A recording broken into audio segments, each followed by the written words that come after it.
Welcome to my YouTube tutorial on creating photocinematic renders in Blender 3D.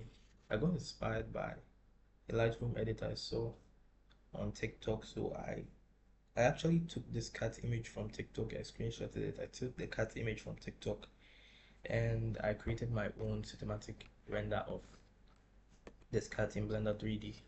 So without further ado, let's get right into it. So open your Blender software. This is the default page of Blender 3D, and in the tabs above you can see the different tabs. You go to compositing. Compositing is what you are going to be using. So over here in compositing, you want to click the use nodes setup. Delete your render layers. Delete the render layers for now. So render layers deleted. Boop. And add your own. Go to input and then add your own image, and then connect the image into the compositing, or the compositor actually. And from here you want to add a viewer node. The viewer node is also a form of output, but it gives you a backdrop of the image you're working on. So I'm just going to connect the image socket into the viewer socket, and as you can see here, to open the node menus or the general layout or general settings for the nodes we'll be using, you just press N on your keyboard, and then you head over to the viewport. And let me add the image first before we get into it. So open and then go to images. I'm going to locate the image on my desktop.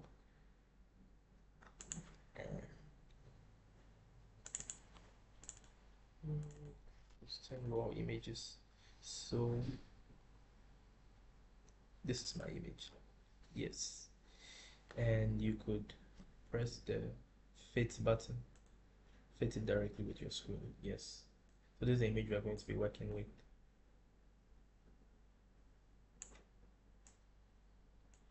Yes, but before we start working with this image, I want you to know that I cropped this image. Yes, I cropped this image using the crop image node, and then I saved the actual image. So, and I saved the cropped image rather. I saved the cropped image.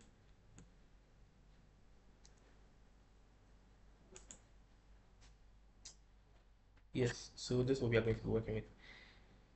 So for the purpose of this, I'm not going to be cropping the image. In my tutorial, I actually cropped, or in my actual work, I actually cropped the image. We're going to be going straight into the creation of masks in Blender 3D. So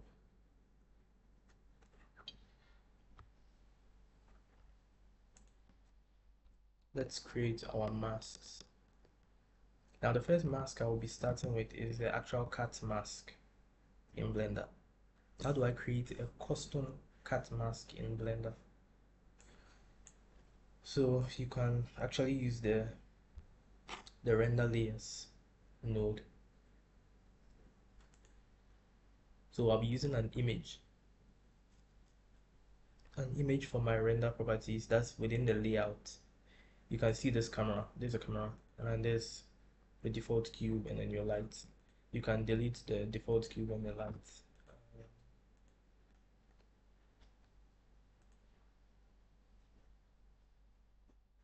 And let's add our image as a reference point in our layout. So I'm going to add image, reference background, locate your image. I'm just going to locate mine. Yes, this is my image. And then you can move it in the z-axis, and then align camera to view.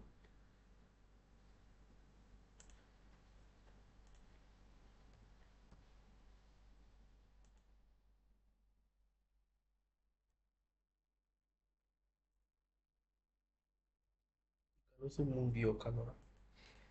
So this is the image, and to create an image, or to create a mask of my cat, I would need to add, I mean, there are many ways to do this. You can simply use vertex splines, or rather, sorry, a bezier curve spline, and then map all the control points around your cat, and then convert it into a mesh, and then create a face out of the mesh. And then yeah, that's basically it. That creates an image. But for this in particular, I'm going to be using grease pencil to create my mask. So I'm going to enter into grease. I'm going to add a grease pencil object to my scene, and then enter into draw mode. Pick, my color is black. Yeah, I'm going to increase the strength to 1. So 1, and then I'm going to draw over my cat, or you could say color over my cat.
Or you can leave the whiskers out. The whiskers up there, it doesn't really matter. You can even colorize over the bottom part of the image.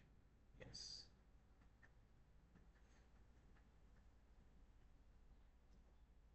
And we are going to take the information we have from the camera's viewports into our compositing. And how do we do that? That's with the render layers. So we are going to use this as a mask, the image we have overlaid with grease pencil as a mask. And to do that, we enter into our render engine. Let's move to film.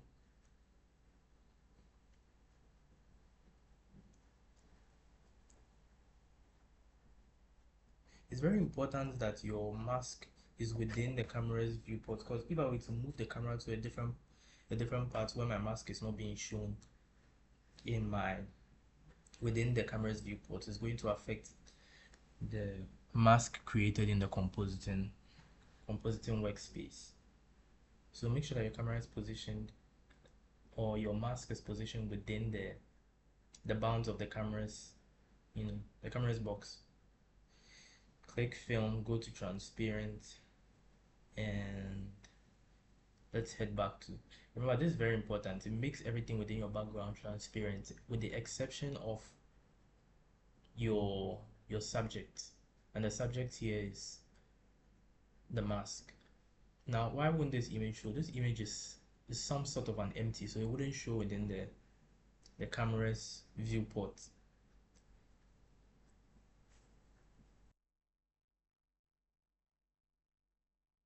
So let's head back into our compositing workspace. Now, when we head back into our compositing workspace, this was the default setup. I want to show you guys something. This was the default setup. So when I click render, the shortcut for render can be found in the render layers node. This small button just here, render active scene. And rendering was rendering is it's the last chain within the link of processes within Blender. So it's your final output, right? And it can also be found within the tabs section. So you hit rendering and this is what we find. Okay, so your last but 3 chains within the link are compositing and then the sequencer, the video sequencer, but we are not going to be talking about the video sequencer. So it goes through the video sequencer and then compositing before finally being rendered. And this is our output because compositing is because our raw image has been connected into our composite node. It outputs our raw image. Now to see our mask as our actual final input, our actual final output, what we need to do is to connect our image node, the image node of our render layers, into the composite. And to view it within our viewer or our backdrop, this is it within our backdrop. And when we hit render active scene and we head over to rendering, we can see that our mask is within the central point of our camera where we position our camera, and then everything, the background becomes alpha, an alpha of 1, no, an alpha of 0, sorry, an alpha of 0.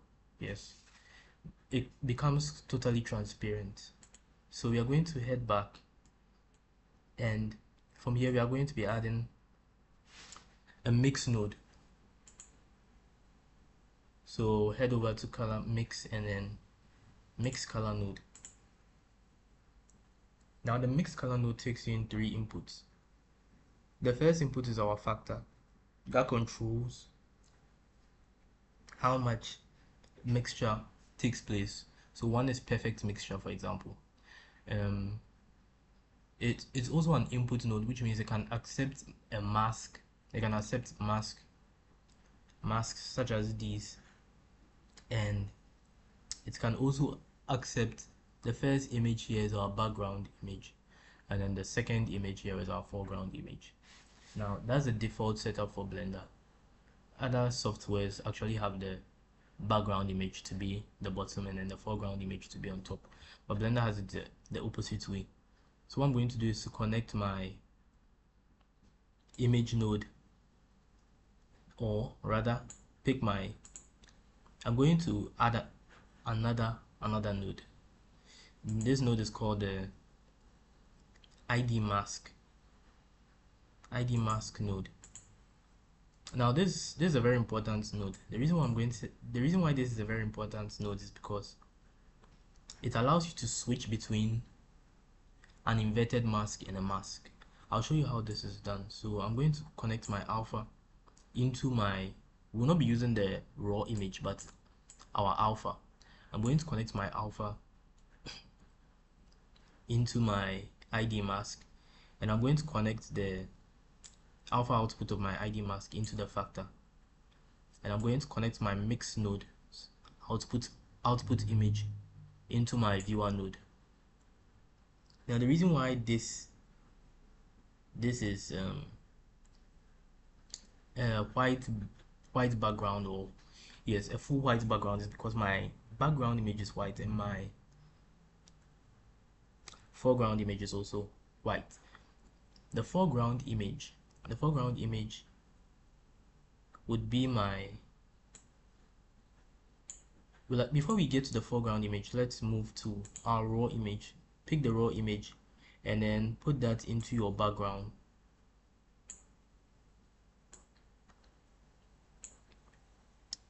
Is everyone seeing this? This is my background, this is my foreground. But then the reason why this, as I said, is inverts the mask. So as you can see over here, the mask is actually inverted. The mask is supposed to be plastered over the cut and not the other way around. So to do this, you just switch the index to 1 and voila, our mask has been overlaid over the image. Now I'm going to scale down the mask so that it fits the cut perfectly. Now there are two ways to do this.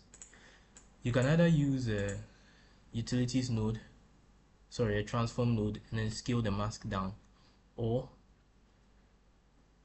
you could simply go into your layout properties and then move the mask. So exit draw mode, enter into object mode, and then we are going to move the mask back a bit. So I'm going to move it in the X. First, let's remove, or let's hide our, let's redo everything. Let's hide our image, our empty image, and then move this back. So X, moving it further back, and then enter into my compositing tab, hit render again,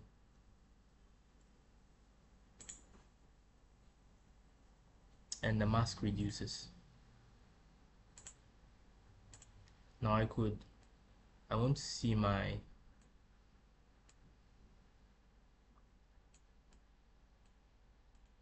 I want the cut to be transparent.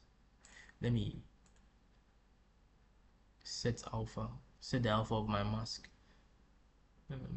Set alpha. Where is it? Yes, set alpha.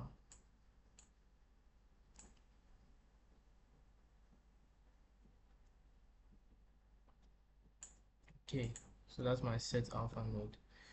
It's not giving me the effect I want. Down the value.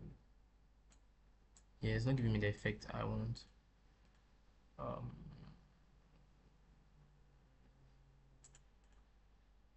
Okay, I'm going to have to go along with pure intuition. But I want to transform my mask. As you can see, the mask is somewhat not perfectly overlaid over my image. So I want to transform this mask. So I'm going to add a transform node. Add a transform node right here. And it gives me the ability to move my mask within the X, the Y, tilt its angle, scale it. So I'm going to move it within my X, that is movement along the horizontal axis. If you pay close attention, you see that the mask is moving.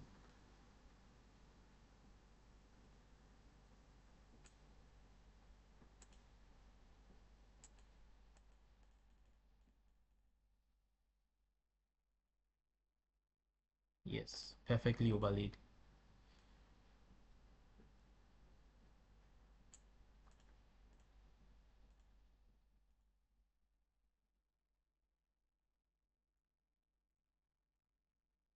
The second node I want to talk about is the dilate/erode node. This node applies a morphological operator to my mask. That is, it shrinks it or expands it. So I'm going to add that node. I'm not really going to be using this node, but I'm just going to show you. I mean, it's always good to learn more stuff. So dilate/erode node. Yes, this is it. So I could either shrink my mask, increase my mask, or shrink my mask. This is the effect of the node. But I want it to be at the default of 0. But I may use it just in case. Now I'm going to pick all this and then group them. Control J. Enter into my node setup. and rename this whole node. I'm going to rename it as my main cat mask. Main cat mask. Since this is my main cat mask, the only reason why it's a cat mask is because I've set my index value to 1. Now without this node, you can't really have the ability to switch between an inverted mask. Without the ID mask, you can't have the ability to switch between the inverted mask and the cat mask. So I want to know what an inverted mask will look like, and that's by switching to a 0. So this is what my inverted mask actually looks like. So this is my inverted mask. Now as you can see, the whole thing looks bigger. My mask, my main cat mask, that's what's within here, looks bigger than the cat. So I want to shrink it and then transform it.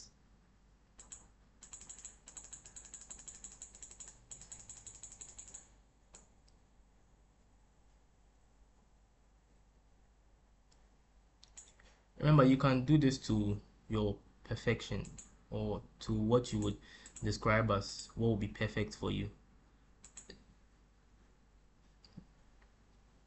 But I'm not doing this. I'm only doing this for the purpose of the tutorial.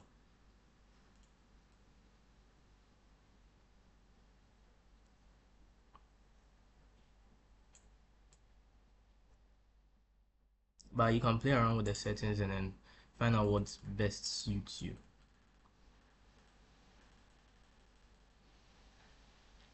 Yeah, I mean, there's a bit of imperfection here and there, but I think ultimately it will do. Yeah. Any changes you make to the mask, you automatically have to hit the render button, the shortcut render, or you could just click render. I want to make an adjustment to my mask, so I'm going back into draw mode and I'm just going to add a bit of grease pencil stroke to my cat mask. Enter back into my compositing tab and hit the render button.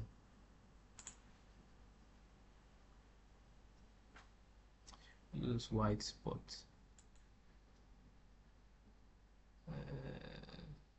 Hold on.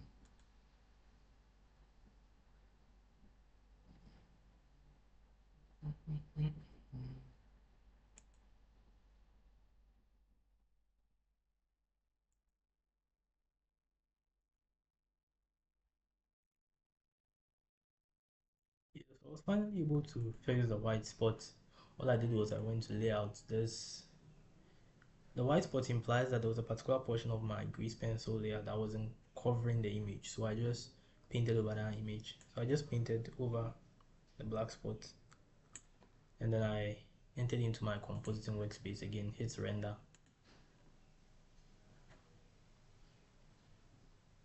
and then voila, my mask is now complete, no holes. And so from here, I also want to make a separate inverted cat mask. So I take my cat mask, make sure that everything is selected, shift D to duplicate everything, bring it down a bit, and invert the whole thing. So we are going to invert the ID mask. So to invert it, an index of 0, and you're going to make the dilate / erode a +7. So you can see here that everything here is the opposite of what's here, with the exception of the transforms.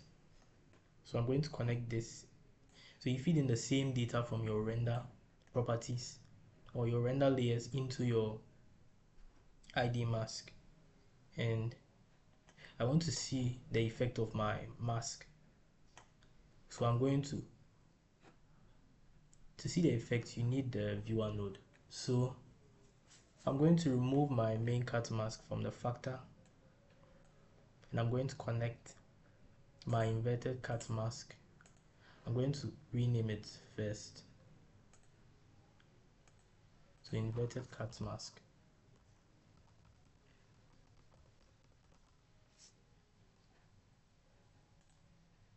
And then I'm going to connect that rather into my factor. Yes. So as you can see, my inverted cat mask shows in my foreground, and then the original image becomes my background picture. So my inverted cat mask covers the portion of the image that's by default connected to.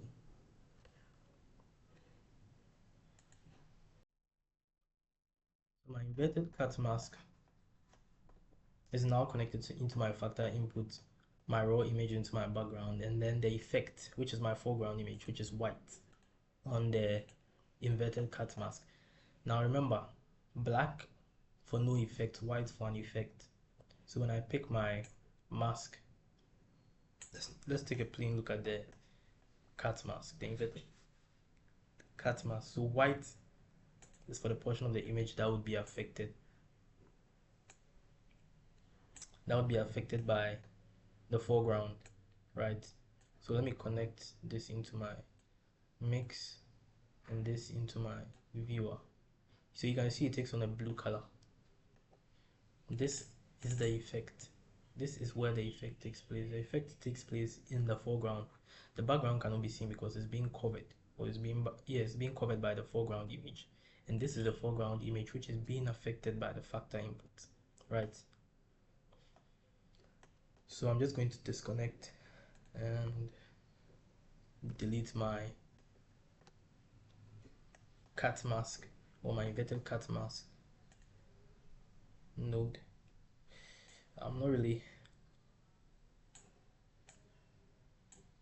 good when it comes to arranging my nodes on the screen, but I'll do my best.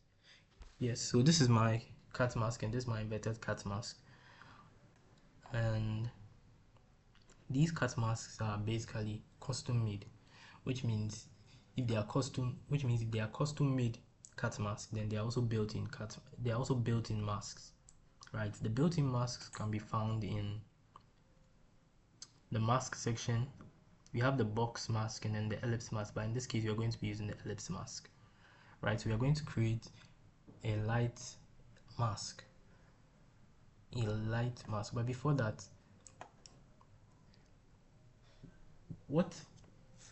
how do I put this?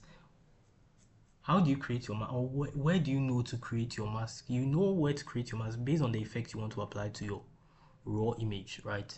So if I want to, let me use the annotate button. If I want to maybe create some kind of light effect somewhere within my image, let's say here,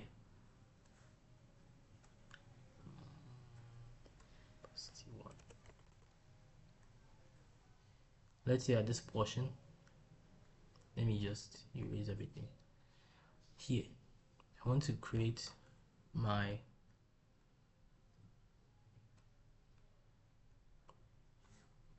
a light mask somewhere here. Or I want this cat to be the subject of my image. This is what drives the creation of masks. Subject of image. This is what causes masks, or this is what drives the creation of masks and the creation of custom masks. For example, I want to just isolate only the cat. I want to isolate the top corner portion of my image. I want to isolate maybe the inverted portion of the cat, so where the cat is not. These factors are what drives the creation of masks in Blender 3D, or masks in creating effects for images. So I'm going to send my opacity back to 0, and we are going to continue with where we left off. So we are going to create a light mask, right? So I'm going to create an ellipse mask. Now you can see the ellipse mask when we connect it to the viewer node. Connecting my ellipse mask to my viewer node, and we want to see the effect, so we are going to add a mix node, mix color node to my scene, connect the ellipse mask into my factor, and then connect my raw image into my background, and voila, that's where my ellipse mask is located. Now the ellipse mask is located at 0.5, 0.5 of coordinate space of my image. You can use these to move the ellipse mask. But before we move the ellipse mask, what I want us to know is that this mask is a strong mask. It's a mask of 1, which is very intense and strong. But there is an effect in Blender that allows us to create gradients between 2 masks. I'm going to add this node. This node is called a double edge mask. So it's used to create gradients between 2 masks. So if I want a gradient mask out of this ellipse mask, what I'm going to do is to, now there are 2 ways to do this, or there are even multiple ways to do this, but so I'll be showing you the 2 ways. The first is to connect this into my inner mask. We are using the same basis for our double edge mask, and then we connect the double edge mask into our mask. But you ask yourself the question of, oh, so what is a gradient? This is what a gradient is. The gradient lies in scaling down my inner mask. And how do I scale down my inner mask? By adding a transform. So I transform and I scale down my inner mask by a factor of 0.5 in the x-axis and 0.5 in the y-axis. And so we see this soft blurred mask, right? This soft blurred mask is a gradient. It gives a smooth interpolation between the inner mask and then the outer mask. The second way is to, you guessed it right, just duplicate my mask, my ellipse mask, connect the individual sockets into the various inputs of the double edge mask, and then scale down the, or scale up the value of the inner mask. Scale down the value of the inner mask or scale up the value of the outer mask. In this case, I'm going to be scaling up the value of the outer mask. So I'm going to multiply the outer mask by 2, its width by 2, and then its height by 2.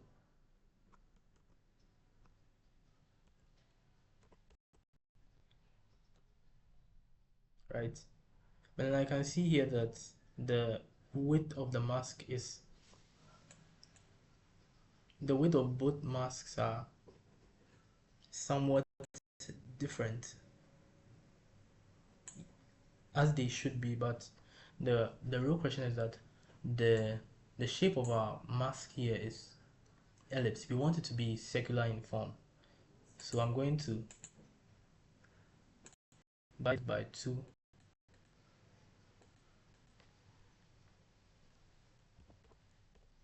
and also divide this by 2. Divide my width by 2. Divide both the width of the individual masks by 2. Yes, and then we get a circular mask.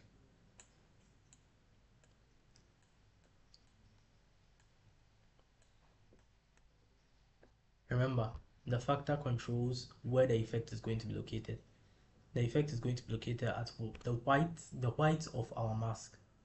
The blacks of our mask don't take in the effect. And then we have our background image, which is our raw footage, and then the second image refers to where the effect is going to be. So for example, and our mask changes to blue. So we move it back to default. Yes. So how do we move this to the corner of our image? To move this to the corner of our image, we are going to use a transform node.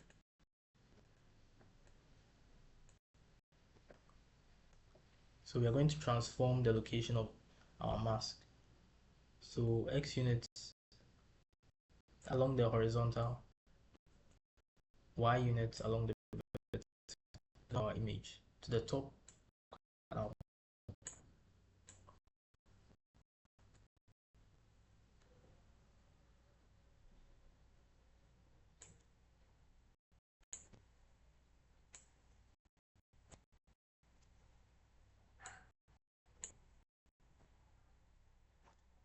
And now the mask looks something, so I'm just going to increase the scale of my outer mask by a factor of 2. That's, I'm going to multiply the width by 2, and I'm going to multiply the height by 2.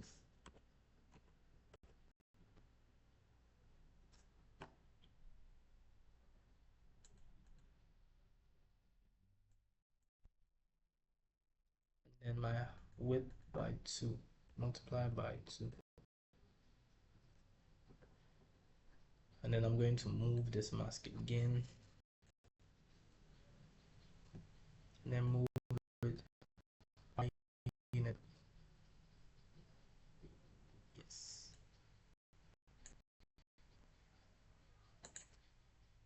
Yeah, so this is my transformed mask.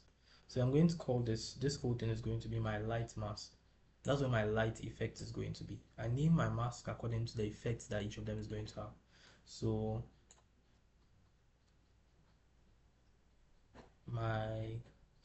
I'm going to just delete the mix node, and I'm going to group this, Control J, and call it the light mask.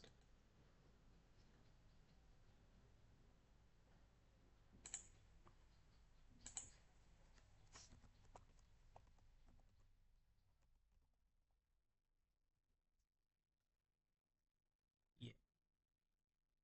So this is my light mask. Now the final mask is going to be my, so let me connect this back into my viewer node.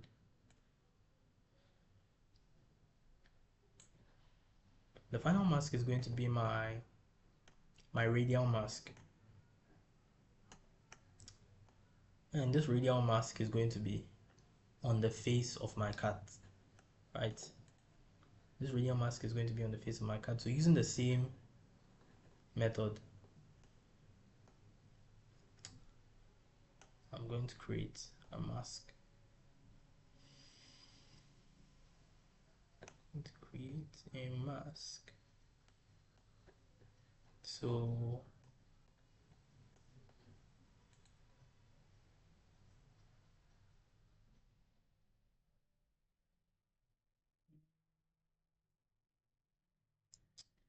mask.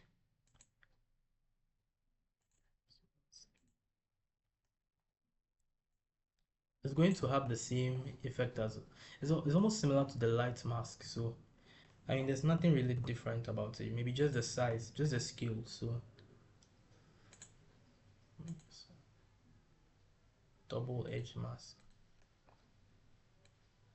One into the inner, one into the outer.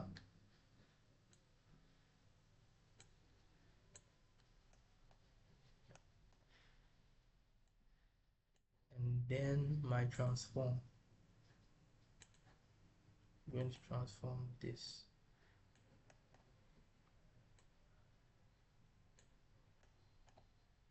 I want to see the effect, so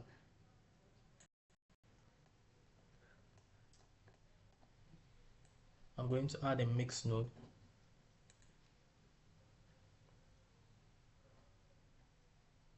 Mix color. And raw output into my background. Factor driven by my black and white mask. Effect / no effect. And then my point being my effect mask. Now I want this layered over the eyes of the cat and a portion of its face. So I'm going to scale the whole thing down by 2.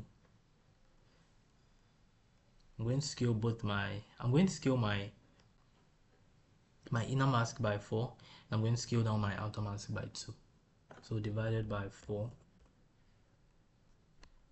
The height divided by 4, and then the width divided by 4.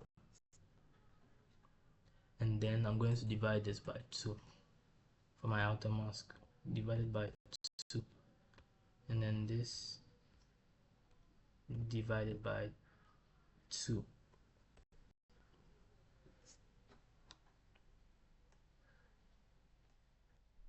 Then I'm going to move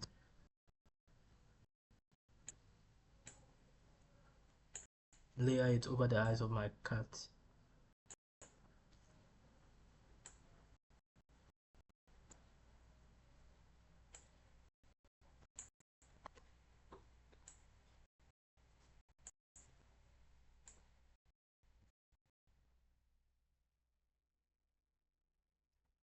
Then I'm going to scale it down a bit. Use the transform node to scale it down. I'm going to by 0.5. Okay, 0.5 is too small. 0.6, 0.7. You just be tweaking the parameter to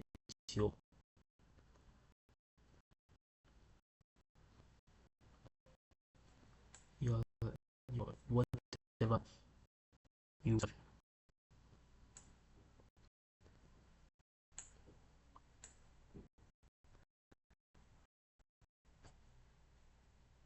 bring it down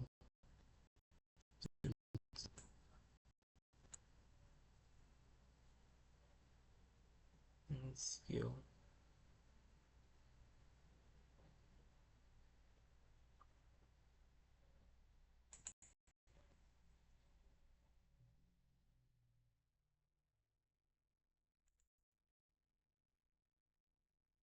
Now I'll be rotating this a bit just so it covers the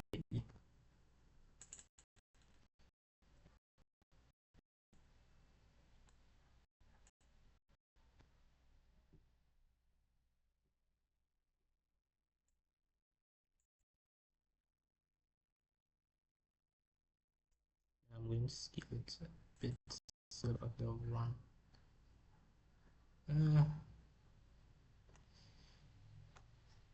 yeah, I guess it's okay this way. I mean, tweak the parameters to your liking. This is just a tutorial. And then I'm going to classify this as Control J, my radial eyes mask.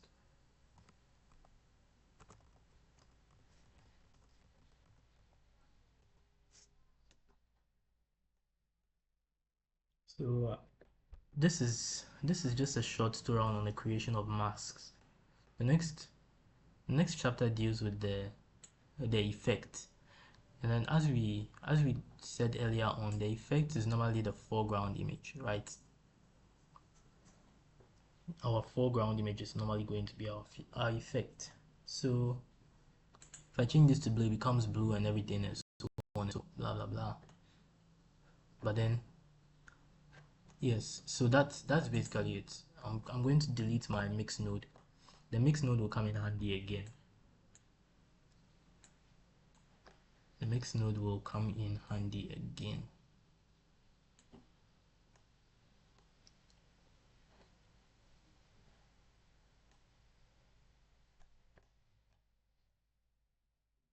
Now for my effect, we are going to be dealing with filters and color adjustments. So add a mix color node. Our first description is going to be, well, our first effect is going to be our main cat mask effect. So I'm going to connect my cat mask into the factor. Let me just disconnect this node so that I show you the workflow, and connect this into my viewer node. I'm going to connect my cat mask or my raw cat image into my background image. And then I'm also going to use that same raw image into my foreground image. And you'll be like, oh, where's the mask? The mask is now the actual image itself. So now we are going to be looking at the effect. The effect is normally the foreground image, where the white of our mask is located. So if, let's say, I was to pick this, my inverted cat mask, and place that into my main cat mask, or if I were to maybe make the mistake of changing this into a 0, then the foreground effect becomes an inverted cat mask, from my main cat mask to my inverted cat mask. Now this is necessary so that no one makes the mistake of maybe switching any of these values. Switching any of these values immediately switches the mask. So for the first effect is my cat effect, and my cat effect, for my cat effect, we are going to be having a color correction node, a hue saturation value node, and a box sharpen node. So let's start with the box sharpen node. Let's start with the box sharpen node.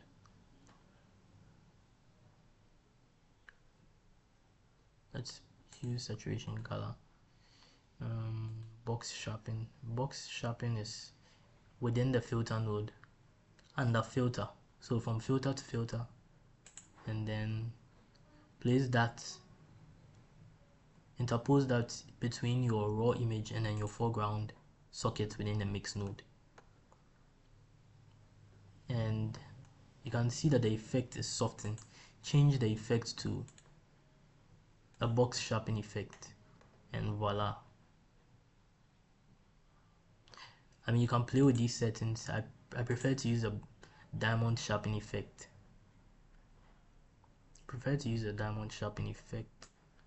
And so this is actually what we refer to when we talk about the effect. Our foreground image being our effect. So we have the background image. The background image is the same as the foreground image, but the foreground image has an effect to it. You don't normally see the foreground image because they are taking their same base from the raw image input. So as you can see, I connected my foreground image into the foreground socket and my background image into the background socket. Now if I'm to disconnect, we see that the color here is now my foreground image. It's basically the same as saying, oh, okay, let me connect an RGB node that's color white into my foreground socket, and this is what we get. But instead, I don't want an RGB, a plain white image. I want a background image, or I want the raw cut image with a box sharpen applied to only the section of the cut mask. And that's basically how I achieved that. So my box sharpen node, you can see that the image or the cat image is somewhat sharpened. We can also take a look at the hue saturation node and my color correction node. So color correction node, the hue saturation node is this node. This is my hue saturation node. I can connect that before my box sharpen node, and I could also add my color correction node to the beginning. So I've already explained what the filter effect is. That's the diamond sharpen. I chose the diamond sharpen as my effect. So now what does the hue saturation value node? Well, it just changes the hue. It changes the hue along the color wheel. So you can see that my cat is changing its color. So you can change the color of your cat. So maybe, let's say, maybe a red, or I mean, purple is not realistic. Green is also not realistic. I don't think I've seen any green cats around. So I mean, just any cat, like any color of a cat that you can think of that is actually realistic. That's what my hue node does. The saturation also affects my the dilution. It's almost like you prepare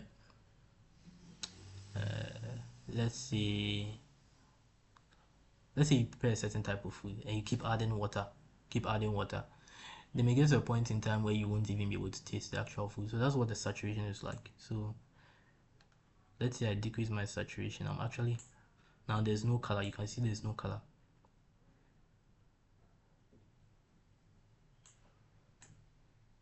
So I want, let's say a higher saturation.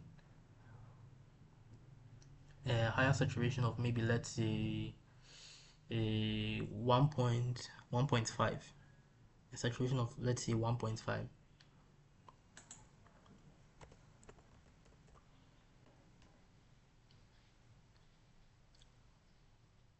And then, so it brings out the color more. So as you can see there, the color is being affected. The color stands out more.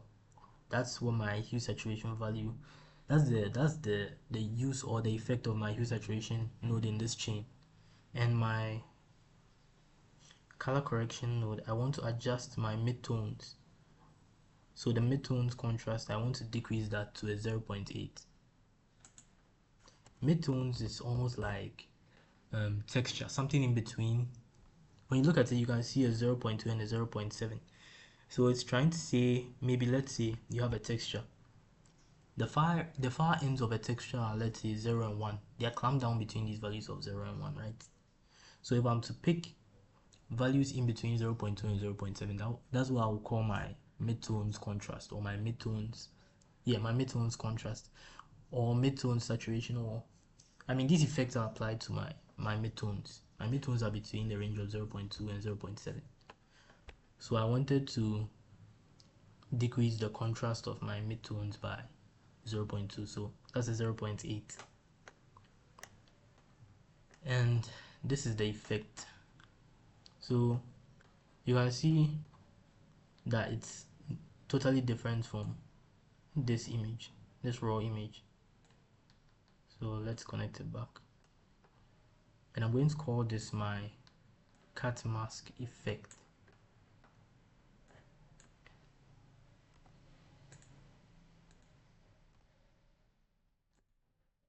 These three nodes are going to be called my cat mask effect. Control J, my cat mask effect.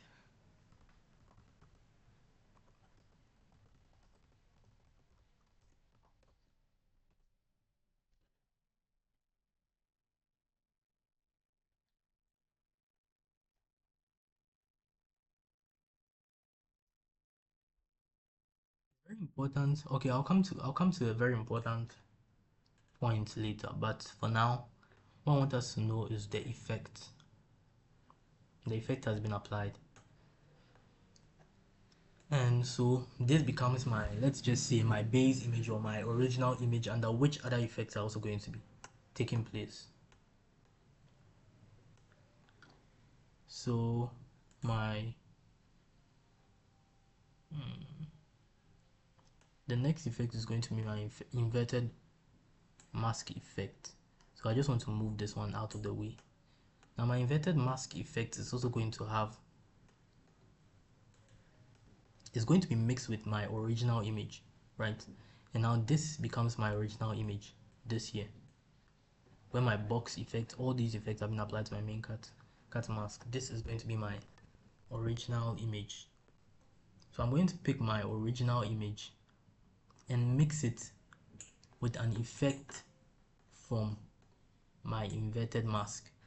So to do that, as I said in the name, mix, you need a mix node. Yes, so a mix color node is added, and now this total image, the image with my cat mask applied, my cat mask effect applied to it, becomes my main image.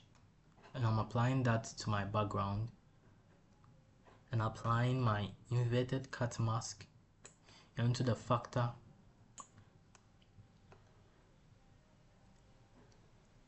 and we are going to use my raw image as a foreground image.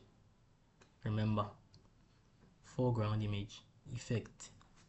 The effect is placed over the foreground image using at points where the factor is white. I mean, it's a grayscale image, so where my factor is white is where the effect is going to be applied. And I'm going to pick my effects. So my effects are my inverted cut mask effects are going to be, let's see, that uses my inverted cut mask effect. Yes. So I'm going to diamond sharpen, I'm going to color correct, hue saturation, and my exposure node. So let's pick our effects out. So I'm going to pick my color correction node, my hue saturation value node,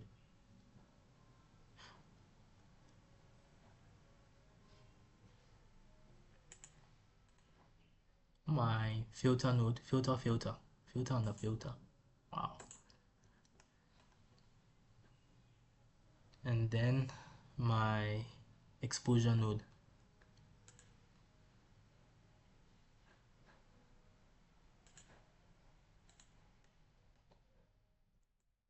So these are going to be my effects.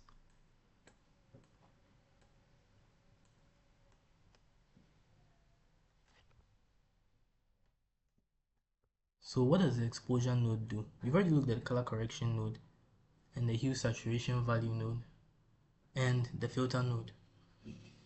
So my exposure node, it simulates real lens experience. So for example, when you have a camera, the amount of light that enters into the camera, that's what the exposure is all about. So I'm going to connect my exposure here just for the purpose of illustration. I'm going to increase the exposure. So you see, as I increase the exposure, the background color also increases. Increase the exposure, decrease the exposure. Yes, but this is not the effect we want. So 0. And then I want to, because I want to color correct, yes. Then I want to apply my hue saturation value, and then my filter node, which is my, in this case will be my diamond sharpen node. So you can see the effect. I mean, it's not really visible, but you can, when you take a very good look at the background image, it seems a bit sharp. That's the effect of the box sharpen node. So let me make it soften, and it makes it kind of blurry. I want a box sharpen node with a factor of 0.5. Now box sharpen, what it does is that it increases the contrast along edges. It doesn't give it a smooth gradient, it increases the contrast along edges. So it has the ability to bring out textures like we see in the cat's fur. The textures has been brought out. The diamond sharpen, the difference between the box sharpen and the diamond sharpen is just the difference just lies in their processing power, because the box sharpen is a more aggravated diamond sharpen node. So where was I now? Yeah, so that's what the disparity between the diamond sharpening and the box sharpening node is about. So when I increase this, let's say I choose box sharpen, the effect is not really seen, but if I'm to, probably because of the 0.5. So this is my box sharpen, and then this is my diamond sharpen, less aggravated. I'm going to decrease the effect by 0.5. So it's somewhat sharp, but it's not totally sharp. You can still make out the blurriness of the image, of my background image. And now what does the color correction node do? The color correction node color adjusts the images within the red, green, and then the blue color channels. Now the red, green, and blue color channels are channels that make up an image. Every image is made out of a combination of the RGB node. So if I want to adjust, maybe let's say the effect on only red, I would have to untick my green and untick my blue. That's adjusting only the effect of the red. And my master node here, my master slider here, there's the master slider for my saturation, my contrast, my gamma, my gain, and my lift. So the saturation, as we described earlier, you understand what it means. The contrast is difference between black and white values, increasing light values while decreasing black values. My gamma is my highlights. Gain is my midtones, and then my lift is my dark values or my shadows. Yes, so I want the effect to be red, green, blue. So my image, my total image in general, and then the effect is to have a 0.9 effect on my contrast node, my contrast midtones. So I'm going to decrease this value by 0.1 to 0.9.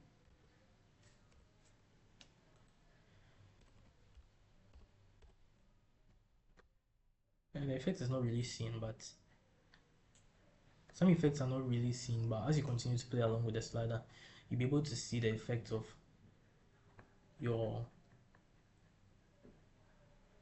images, sorry. So my highlights, gamma highlights affect only the highlights regions. The gamma highlights regions of your image. So let's say it looks for highlights. Within the highlights, there's a gamma zone, or yeah, there's a gamma zone, highlights gamma. So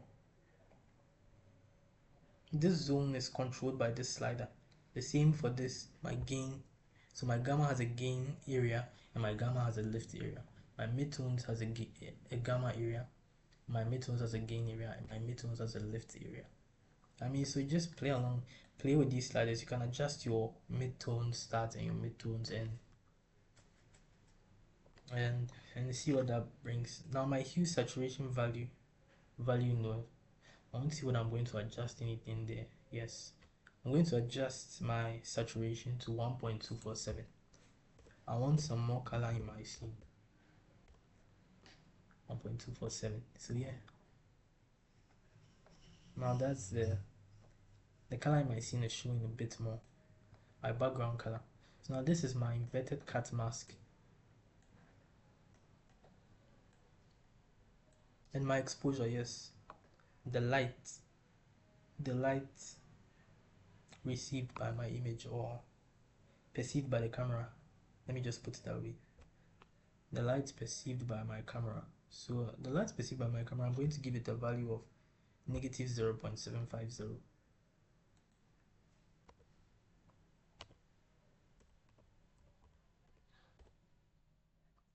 And make it a bit darker, almost like a rainy day. And this is my inverted cut mask effect.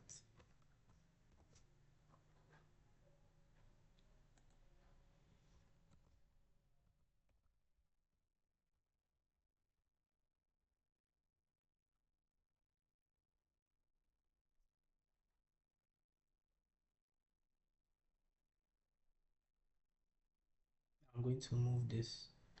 I'm sorry about the arrangement of my node setup. I'm very sorry about the arrangement of my node setup. I'm not really good at arranging nodes on my desktop. So now the next one is my light mask, and this is also applied with my mix node again. So with this as my original image,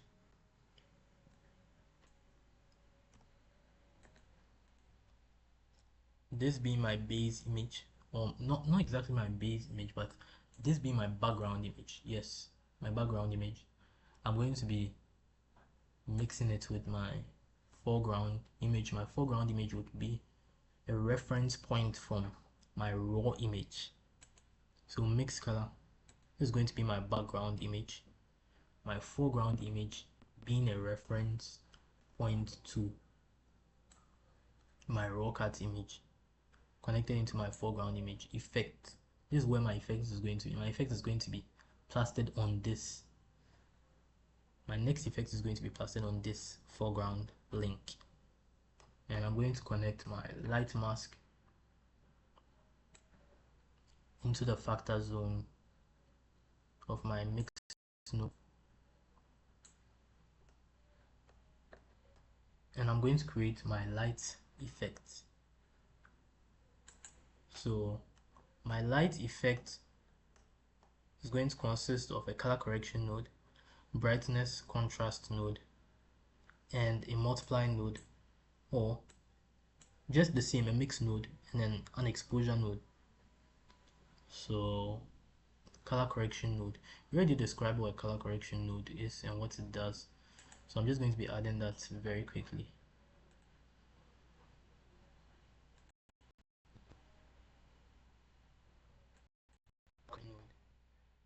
Then the next effect is my brightness contrast node.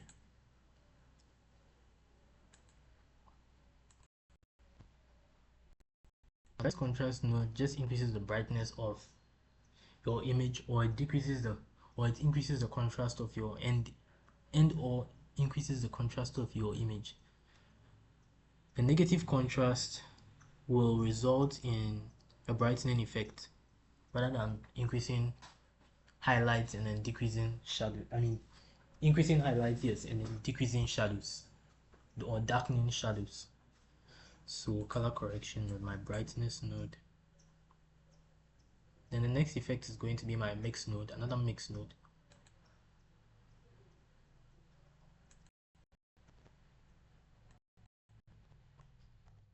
And then the next effect is also my exposure node. Yes, I want an exposure node, so I'll be adding an exposure node.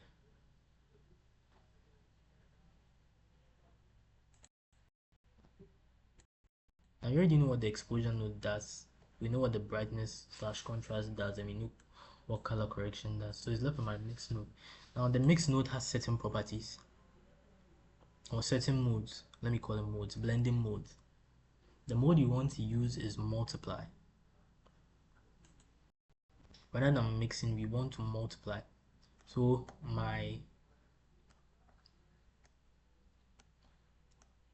let's see. My light mask node shouldn't be connected to my color correction node. It should be connected to the factor node. And then my raw image or my foreground image should be connected through my effects into the foreground socket of my mix node. Yes, this is it. I'm sorry for that mistake. I made a mistake somewhere, so I just corrected that. So the multiply node. Now what does multiply do? Let's see. So let's say you have a white image and then a purple image. When you multiply, you have this sort of balance between the white and the purple, but the purple taking more effect, because white is almost like no effect. It's almost like, I won't say no effect, because the dark is actually no effect, but then it gives you some sort of a gradient color in between purple and white. So the color I want to pick right now, okay, so before we even get to the color portion I want to pick, let's adjust my color correction node. So the portion of my color correction node I want to adjust is, let's see. In fact, you know what? I won't be adjusting anything within my color correction node. if it will make you feel better, just just delete the color correction node. But I'm not going to be deleting my color correction node. Let it just be there. I mean, you can play around with it. It's your effect, so you can do what you wish or what you will with it. And I'm going to adjust my brightness, contrast, or rather my contrast. My contrast is going to be 0.2.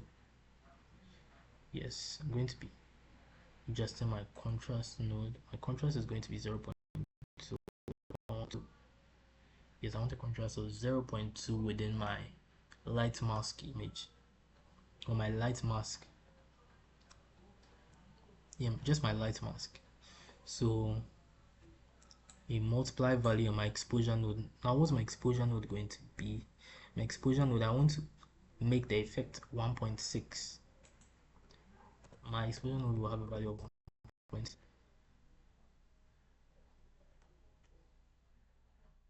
And then my multiply node will have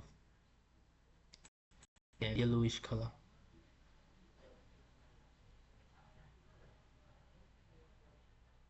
Yes.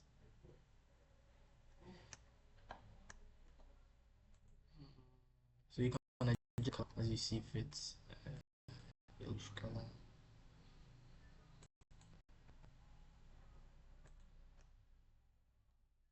And you could still increase exposure or decrease the exposure. Let's make it 1.8 and then see there. Maybe 2.5. 2.5 is too much. Let's make it 2.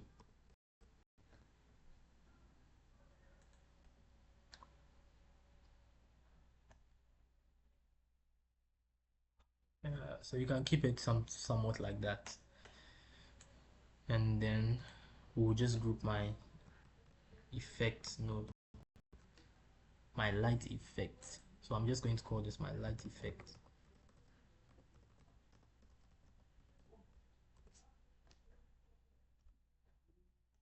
And I'm going to group this here. And then my radial ice mask. My radial ice mask. My radial ice mask effect is going to be somewhat the same. Let's see. My radial ice mask effect would need a filter.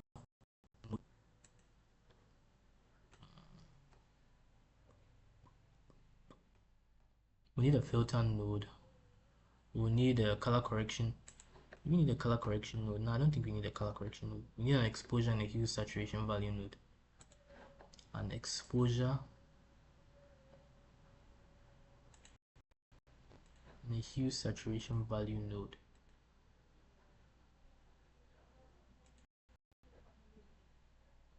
A hue saturation value node. We also need a brightness contrast node. Brightness contrast node. Yeah, so let me connect my radial effect mask. So my radial effect mask is also going to be mixed with, you already guessed it, mixed. Why isn't it connect? Yes, with my, you guessed it, raw image being my foreground input, and my radial ice mask being the factor of being where the effect is going to take place. So as you can see, my raw image input just shows within this particular mask socket or mask value. Now there's a very important thing I want to point to make it that a particular effect on another effect, it's important that that finds itself beneath the affected or the first affected portion of my image. So you can see my cat mask has a particular effect, and I want to layer another effect on top of my cat mask, right? So that effect I want to layer on top of my cat mask has to be below my cat mask, so below the chain. So this is where my cat mask is, and this is where the effect I want to overlay over my cat mask also is. So it's, let me see, 1 2 3 4 steps below my cat mask. That's okay. So remember, when you're layering an effect over another effect, and two effects are intersecting, or two masks are intersecting, what you have to do is to make sure that you want the mask on which the effect is to be placed, or is to be seen most, being put below the mask. I mean, I'm talking too much. Let me make this simple. Simply put, have your mask in order of importance, or in order of in priority.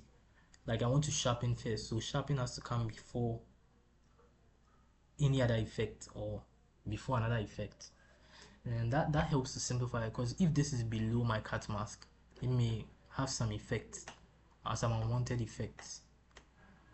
I mean, you can feel free to experiment with it, but I prefer to put this at the bottom of my chain so that I know exactly what I'm dealing with. But if the masks are not overlapping, I mean, that's okay. Like, my light mask is not overlapping any other mask. The only mask is overlapping is my inverted cat mask.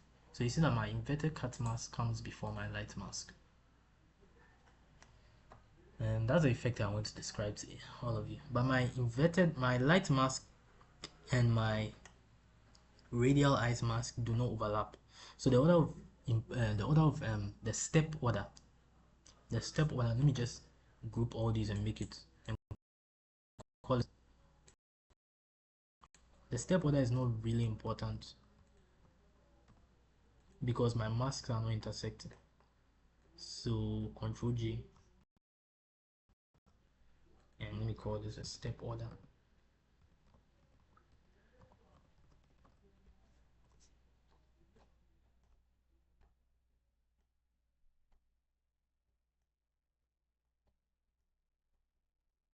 So my image mask into my effect, or rather, I've already, let's bring this down.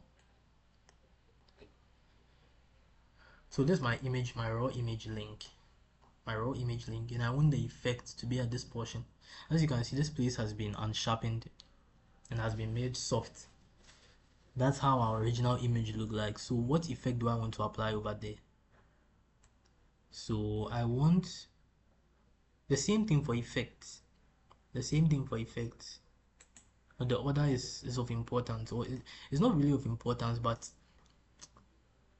to get what you want, or to achieve what you want, you need to be aware of the order of your effects. So I'm going to have my exposure node first, my hue saturation, and then my box sharpen. My exposure node first, my hue saturation. So my exposure node is going to be connected to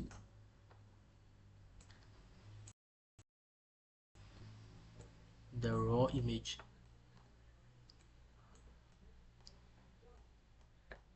raw foreground image, and then, so you can see I've connected it from here into my effect, into the foreground of the mix node.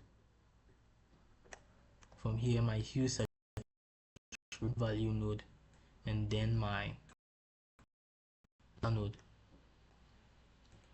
The mode for my filter node is box sharp. Or rather, let me make this with a factor of 1 rather than a factor of 0.5. I want this part to really stand out, the face of my cat to really stand out. And I'm going to increase my exposure. I'm going to increase my exposure by a value of 1.6 and my saturation to 1.5. So my exposure is going to be 1.6 and my saturation is going to be 1.5.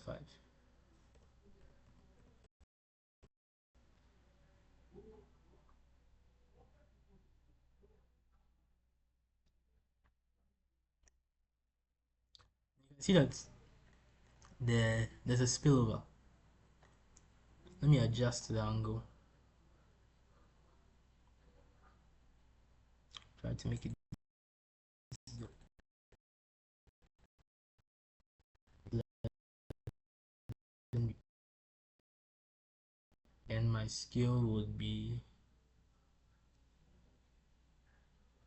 I'm not going to really touch on the scale right now, but I can see that the mask is, let me just zoom in. So this is the backdrop effect. You can see that the mask is spilling over into my background, and I don't want that. So to do that, I'm going to add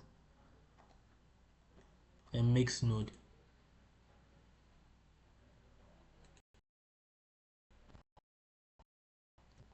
From here, I'm going to, let's see, change the mix node to subtract, and I'm going to subtract the brightness contrast node.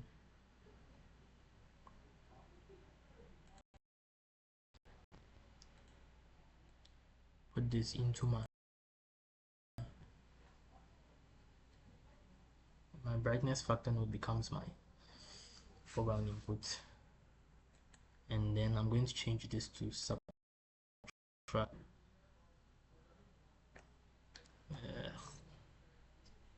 It's really ugly in this. I mean, but we are going to correct it, so just follow along.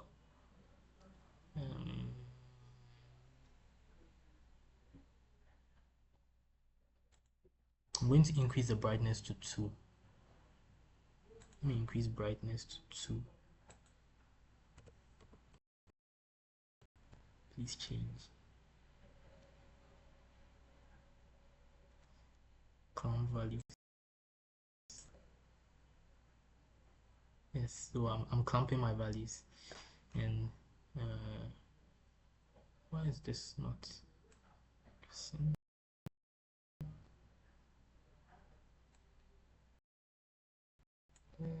I guess right now I'm just playing.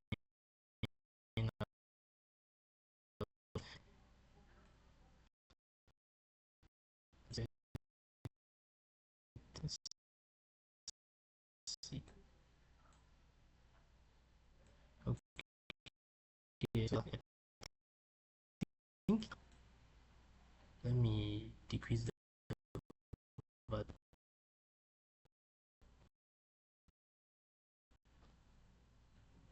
Yes. So let me decrease the value some more.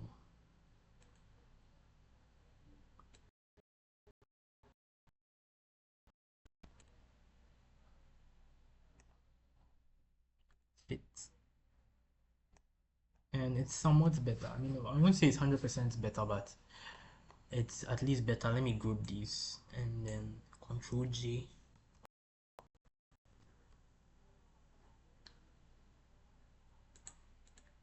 And then call this my radial ice effect.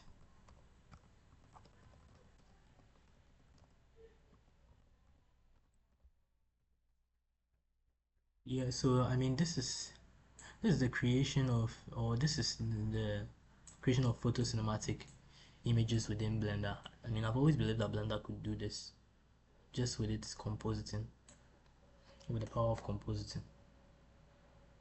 Most people are, how do I put this, are more versatile or conversant with, most people are more conversant with other softwares, so they normally take their work from Blender into other softwares to adjust these color settings and color grading and all those kind of stuffs. But yeah, nothing is even to stop you from creating a custom mask for the radial eyes mask rather than using an ellipse mask. But then when I'm done with my imaging, what I do is I connect the last value into my composite node and render.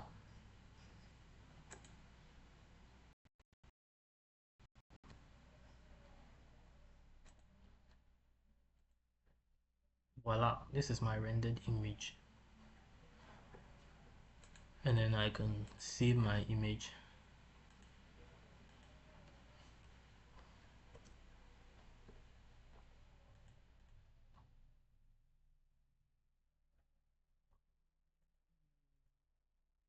Let me just save it on my desktop. So I can save my image on my desktop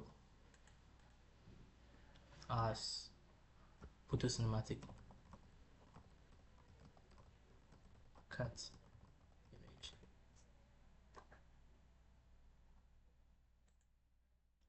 If this tutorial was helpful, please remember to follow and subscribe.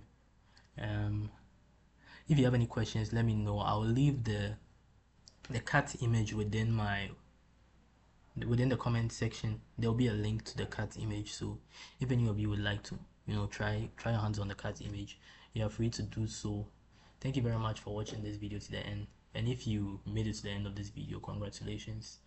I hope you've learned something, even if not just Blender itself. You've learned more than just the software. It takes a lot of discipline to get to certain levels of Blender. I'm still learning, and I hope we can all meet somewhere far one day. Each of us is able to achieve what we want to achieve with Blender, with this free software or any opportunity given to us. Thank you very much for listening in. Thank you for staying to the end of this tutorial, and I hope to see you soon. If you have any comments, any questions, please leave them in the comment section. I'll be happy to answer them. Thank you for your time. Goodbye.